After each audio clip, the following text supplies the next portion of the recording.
E sabe o que é legal? Quero saber se você concorda comigo. Conforme você vai vencendo esses desafios assim, os outros começam a ficar mais fáceis, né? Sim, é verdade, mas eu também acho que a partir do momento que eu venço alguns desafios, eu coloco desafios maiores, Legal. assustadores. Bom, muito bom, muito bom. Então, ficam fáceis, mas também os desafios começam a ficar também maiores, eu sinto. Uhum. Muito bom, muito bom. E aí me diz, você, dia seguinte da prova, começou a olhar para fora. Portugal foi tua primeira opção? Teve um outro país? Como é que foi essa escolha aí? Então, eu sempre soube que podia vir para Portugal com a nota do Enem, algo assim por alto. Então, era algo que eu pensava sobre. E também acabei naquele momento assim pensando muito em Estados Unidos também, que é uma coisa que é um país que a gente fala muito no Brasil, né, que tem excelentes faculdades. Então, naquele momento eram as minhas duas primeiras opções, até pela questão da língua. Eu falava português, eu tinha um nível bom de inglês, né, que conseguiria me virar bem na faculdade. Então, eu comecei a pensar nesses dois países assim, em princípio. O que fez com que eu descartasse os Estados Unidos foi que, talvez, assim, também pela questão de conhecimento, eu imaginava que talvez precisaria de um valor monetário muito alto. A gente ouve falar que as faculdades dos É, Estados Unidos são muito, muito caras. vai, cara. E muitas vezes lá as pessoas, os pais começam a se preparar que o filho nasce para ele poder ir para a faculdade.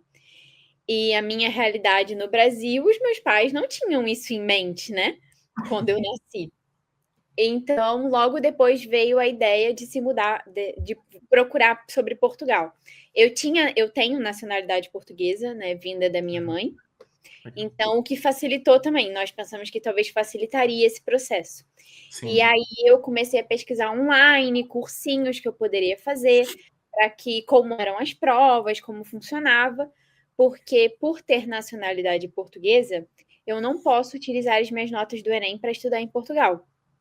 É uma das coisas que esse acordo não permite, né? Esse acordo entre os dois governos. E, além disso, também com as notas do Enem, esse acordo que existe, você não pode aplicar para medicina. Então, mesmo que eu fosse uma estudante brasileira, só brasileira, eu não poderia usar as minhas notas do Enem para estudar medicina em Portugal. Então, eu tive que vir para Portugal com a minha nacionalidade portuguesa para fazer os exames nacionais aqui. Interessantíssimo, interessantíssimo. É um caminho interessante. Eu já ouvi isso, que quem não é cidadão europeu não consegue fazer medicina em Portugal, não é isso? Isso se mantém até hoje? Sim, isso se mantém. Para você fazer medicina aqui em Portugal, você tem que fazer os exames nacionais, que é como se fosse o Enem em português. E Uhum. para você ter acesso a essa prova, ou você tem cidadania europeia, não necessariamente portuguesa, europeia, ou você morou aqui em Portugal de forma legal por pelo menos 2 anos. Então, por exemplo, Hum, filhos de imigrantes, né, que viveram aqui por um tempo, poderiam ter acesso a esse ensino superior. A diferença também aqui em Portugal é que o governo português tem um acordo diferente com os países africanos de língua portuguesa. Esses alunos podem fazer medicina em Portugal através de outro acordo. aham. Não tem nada a ver com o acordo do Enem. O acordo do Enem não permite que estudantes brasileiros façam medicina aqui. Entendi, entendi. Perfeito. Então, um exemplo, uma pergunta que não sei se você vai saber responder, mas vamos lá. Digamos que uma pessoa possa, um brasileiro, por exemplo, possa fazer um outro curso, começar um outro curso e depois mudar? É possível ou não, não é um caminho esse? Imagina, eu conheço pessoas que fizeram algo parecido, mas tiraram nacionalidade nesse período. Hum, Então, que entendi. vieram para cá para fazer outro curso com a nota do Enem e acabaram vendo que aquilo não era o ideal, ficaram aqui por um certo período e tiraram a nacionalidade. E aí Aham. depois aplicaram para medicina. Mas imagina, não coloquei minha mão no fogo porque eu não tenho certeza, mas eu Sim. imagino que poderia ser um processo sim. De repente é um caminho, né? Mas Sim, essa questão é interessante, da pessoa estar regular por 2 anos e depois poder aplicar, né? sim. E essa é uma questão que muda muito, né? De tempo em tempo tem um novo acordo e isso pode ser facilitado, né? Sim. Ou até se tornar mais restrito também, às vezes acontece, né, dependendo do caso. Aconteceu isso recentemente com a Ordem dos Advogados, né? Eles tinham um acordo entre a Ordem dos Advogados de Portugal e a do Brasil. Da noite para o dia, a Ordem dos Advogados de Portugal cancelou o acordo. Foi um susto, foi uma loucura.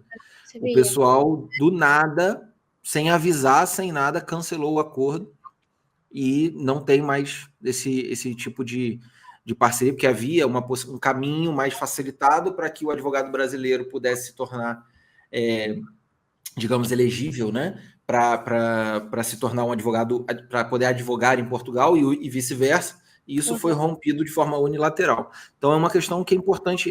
Eu costumo dizer para as pessoas, sabe o que, Karine? Se existe a oportunidade, agarra logo, começa logo, porque dependendo do que for, você está sujeito às vezes a uma questão política, está sujeito a uma questão de meio que de protecionismo de uma classe, né, de trabalho, né, de uma classe profissional, e se você deixar e ficar na mão disso, complica, né?